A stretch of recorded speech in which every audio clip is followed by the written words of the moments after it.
Okay, so we have some massive Apple news, and I want to start off with the biggest one, which is sideloading. According to Bloomberg and Mark Gurman, Apple is planning to allow for alternative app stores on the iPhone and the iPad in Europe. So basically, sideloading, installing unofficial apps. And I bet that you have a ton of questions. Why?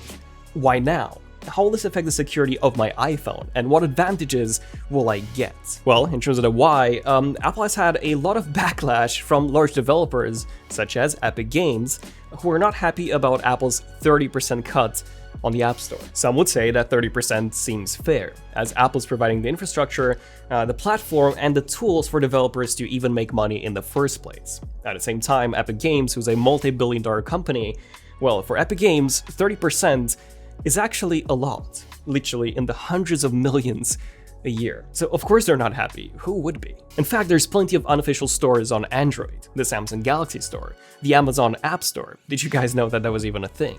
The Epic Games app, which allows you to download and install Fortnite. Yeah, there's just loads of them. Epic Games and a lot of other developers want this on iOS too, to avoid the 30% fees that they have to give to Apple. However, Apple has opposed sideloading, stating high security risks. So why change their mind now? Well, we should all thank our friend who's also bringing us USB-C to the iPhones, and that's not Tim Cook, that is the European Union. So according to the DMA, or Digital Markets Act, which will be taken into effect from March 6, 2024, gatekeeper companies will need to open up their services and platforms to other companies and developers. If they don't abide by this, then they could get massive fines of up to 20% of their total global revenue, which for Apple could be as high as 80 billion. So yeah, they have to do it. Now, Mark Gurman mentioned in his reports that a large number of Apple software engineers are currently working on this, and that Apple will be making this switch, this change, with the release of iOS 17 in 2023. He was also stating that this probably means that we would likely no longer get any major features in iOS 17 because all of that development time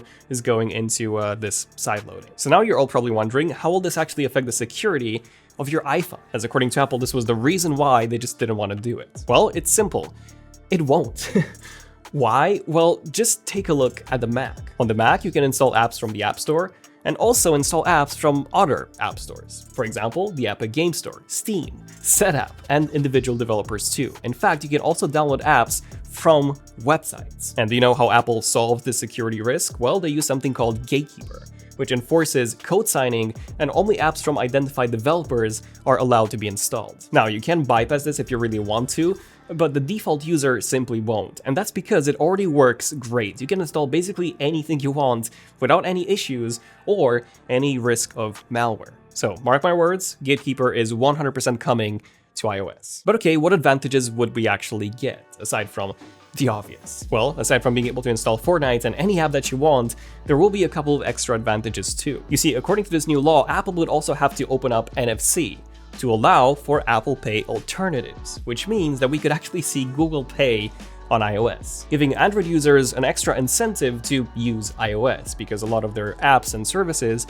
will still function the same. Also, Microsoft has announced that they're planning on building a mobile game store, which would now launch on iOS 2 thanks to sideloading. Also thanks to sideloading, the Xbox Cloud streaming service would now work natively, as right now, you have to use a web browser on iOS instead of the actual app. On top of this, the Find My network is set to open to more accessory makers like Tile and more, which is great. So as you can tell, a lot of Apple's services and APIs are now going to open to third parties, which benefits the consumer and the companies and pretty much everyone. So I think that's great news.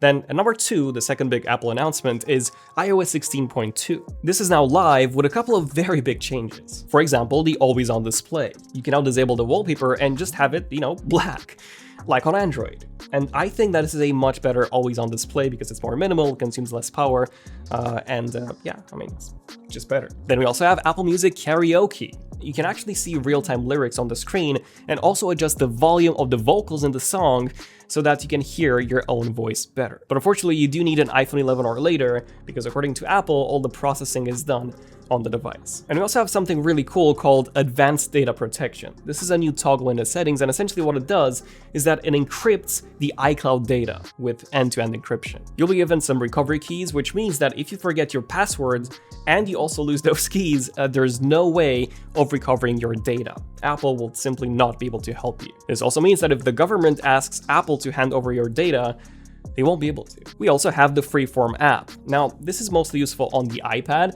but it does work on iOS and macOS as well. And essentially you have this infinitely scrollable board to which you can add sticky notes, you can add text, you can draw. This is perfect for collaborations, for teams, family.